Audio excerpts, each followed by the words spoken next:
Ashtavakra Gita chapter second. जब अष्टावक्र के आश्रम में जनक ज्ञान प्राप्त करने के लिए पहुँचे, तब जैसे ही जनक घोड़े पर से उतरने लगे, तब उनका एक पैर घोड़े पर था और एक पैर जमीन पर। अष्टावक्र ने उन्हें वहीं रोक दिया और वह बोले कि ऐसे ही हमारा एक पैर प्रारब्ध के कर्मों से बंधा होता है और एक मुक्त होता है। उन्होंने अष्टावक्र गीता का ज्ञान उन्हें इसी अवस्था में दिया। राजा जनक कहते हैं, आश्चर्य, मैं निष्कलंक, शांत, प्रकृति से परे ज्ञान स्वरूप हूँ। इतने समय तक मैं मोह से संतप्त किया गया। जिस प्रकार मैं इस शरीर को प्रकाशित करता हूँ, उसी प्रकार इस विश्व को भी। अतः मैं यह समस्त विश्व ही हूँ अथवा कुछ भी नहीं। अब शरीर सहित इस विश्व को त्याग कर किसी कौशल द्वारा ही मेरे द्वारा परमात्मा का दर्शन किया जाता है। जिस प्रकार पानी, लहर, फेन और बुलबुलों से पृथक नहीं है, उसी प्रकार आत्मा भी स्वयं से निकले इस विश्व से अलग नहीं है। जिस प्रकार विचार करने पर वस्त्र, तंतु, धागा मात्र ही ज्ञात होता है, उसी प्रकार यह समस्त विश्व आत्मा मात्र ही है। जिस प्रकार गन्ने के रस से बनी शक्कर उससे ही व्याप्त होती है, उसी प्रकार यह विश्व मुझसे ही बना है और निरंतर मुझसे ही व्याप्त है। आत्मा अज्ञानवश ही विश्व के रूप में दिखाई देती है। आत्मज्ञान होने पर यह विश्व दिखाई नहीं देता। रस्सी अज्ञानवश सर्प जैसी दिखाई देती है। रस्सी का ज्ञान हो जाने पर सर्प दिखाई नहीं देता है।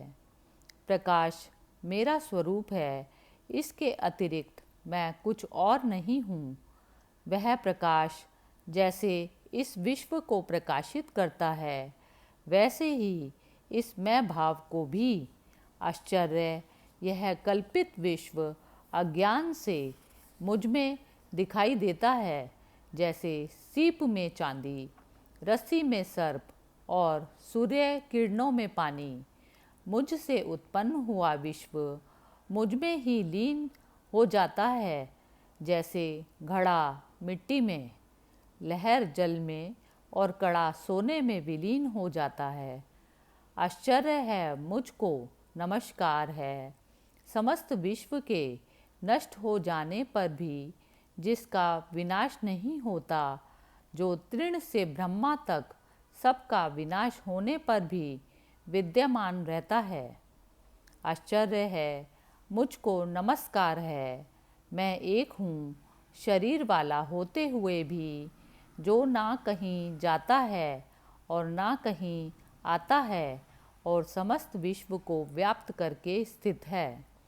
आश्चर्य है, मुझको नमस्कार है, जो कुशल है और जिसके समान कोई और नहीं है, जिसने इस शरीर को बिना स्पर्श करते हुए इस विश्व को अनादिकाल से धारण किया हुआ है।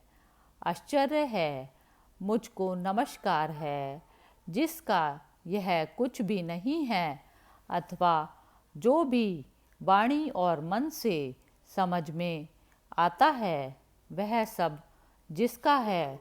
ज्ञान, ज्ञेय और ज्ञाता, यह तीनों वास्तव में नहीं हैं। यह जो अज्ञानवश दिखाई देता है, वह निष्कलंक मैं ही हूँ। द्वैत, भेद सभी दुखों का मूल कारण है। इसके अतिरिक्त कोई और औषधि नहीं है कि यह सब जो दिखाई दे रहा है, वह सब असत्य है। मैं एक चैतन्य और निर्मल हूँ। मैं केवल ज्ञान स्वरूप हूँ।